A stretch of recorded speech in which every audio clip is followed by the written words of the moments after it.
And the last time I beat her, she said, I'm getting a divorce, and she did it. She'd been saying it for years. This time she went through with it. I say, Pat, wait a minute, he's been beating you for years. But you better put on that armor. Don't glorify yourself, because you're only passing through.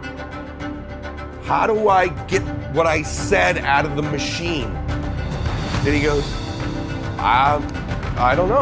Well, it's on the chip. Take the chip. Why this time? She said, Les, I have had it. I deserve better than this. But he didn't even break your jaw this time, Pat. I know, but I've had it.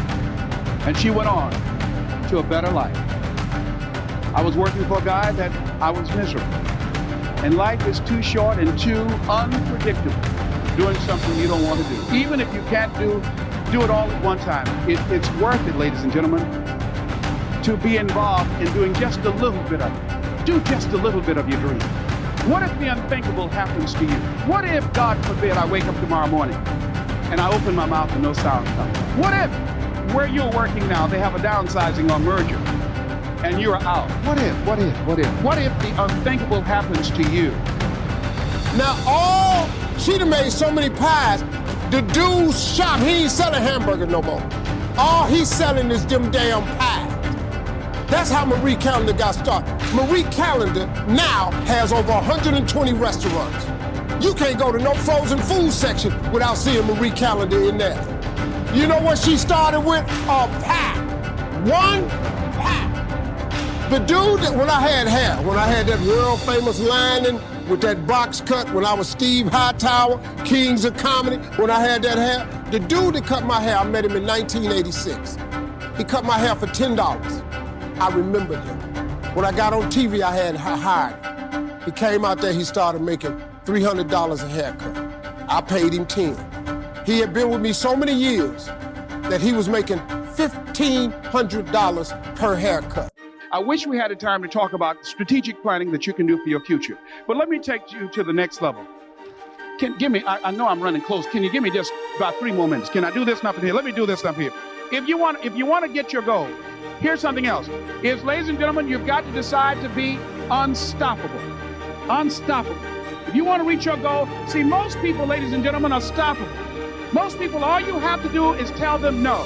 All you have to do is make it inconvenient for them. All you have to do is make it difficult for them, and they're stuck. See, when you go to get your goal, don't think that all you have to do is think positive and everything's going to work out hokey dokey for you. When you go to get your goal, you are sending a telegram to Murphy's Law to visit you personally. Now, if you're asking the question, well, who's Murphy? Don't worry. You will know Murphy real soon. I was getting my hair cut 4 times a week for television and touring. I paid him $1,500 each time. He was making $6,000 a week. You know what he was doing? Cutting hair. That same haircut I paid $10 for in '87. This dude was cutting it now for me for $1,500. I cut my hair off. We had to put him on suicide watch for a little while. But then let me tell you what he did. I paid him a chunk of money for being with me all these years. Gave him a severance pay. Told him good luck. Guess what this dude got now? He got 4 salons and he owned 2 barber colleges. You know what this dude make now? $3.6 million a year. You know what he do? He cut hair. He cut hair. Suit up that armor and be about your business, because that's what we have to do. Don't take your life for granted.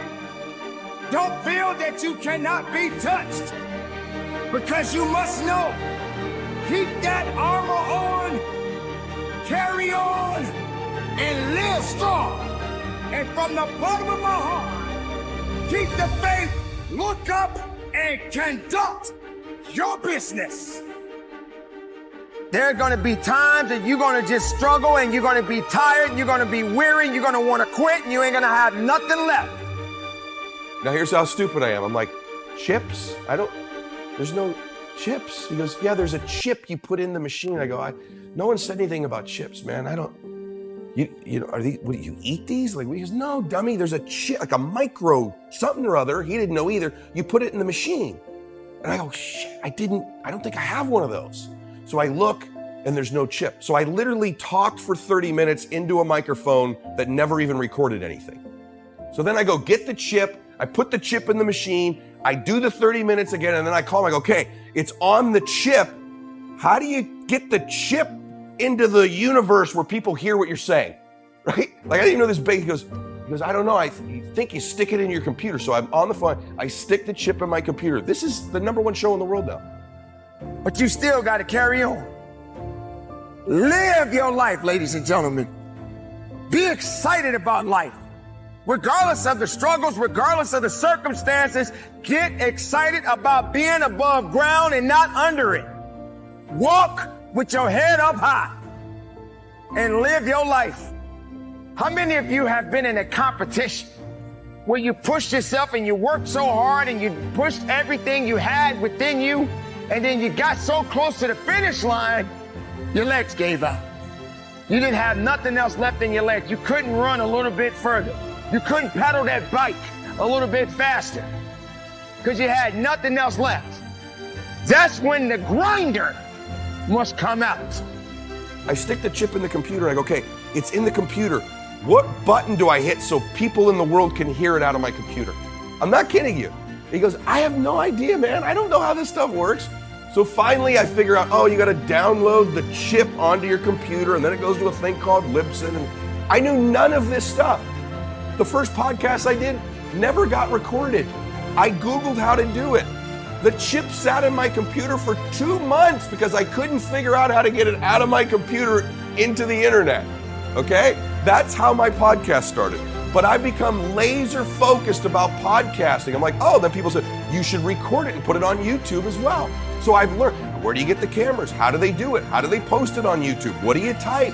I knew none of this stuff. My first Instagram video, literally true story. I do a 30-minute video. My son's kind of the guru. I do the 1-minute story rather. That's when you got to dig a little bit deeper. That's when you got to go after it a little bit harder than you've ever done in your life.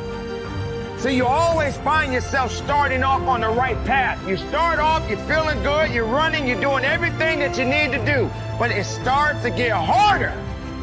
Things starting to push you back. Life starts to push you back. People start to push you back. Everything around you starts to crumble. You have nothing else left to give. But then you got to find something else. You got to turn on that grind switch. You got to get down and dirty and nasty if you got to. You got to do what necessarily is going to take for you to get what you want. And you got to go out there with everything you got.